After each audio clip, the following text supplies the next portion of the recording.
How to disable Discord from launching every time you open your computer. So hey guys, welcome to this tutorial. In this tutorial, I'll guide you through the exact steps on how you can disable Discord from opening each and every time whenever you open your PC. So to fix this, all you will need to do is simply follow these simple steps. So the first thing that we're going to do is click onto the user settings. This will lead us to the settings of our Discord account. Now from here, simply scroll down until you see this option that says Windows settings. Click onto the Windows settings, and from here you can see the first setting, that is open Discord on startup.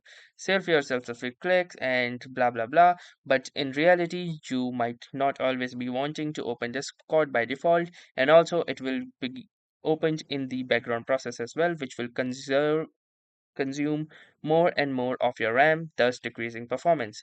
So make sure that you disable this particular toggle, and the second particular toggle will also be disabled by default if you will disable this. And now you can simply close this, and from now on, whenever you will launch your Windows, the Discord will not open itself. So that was all for this tutorial.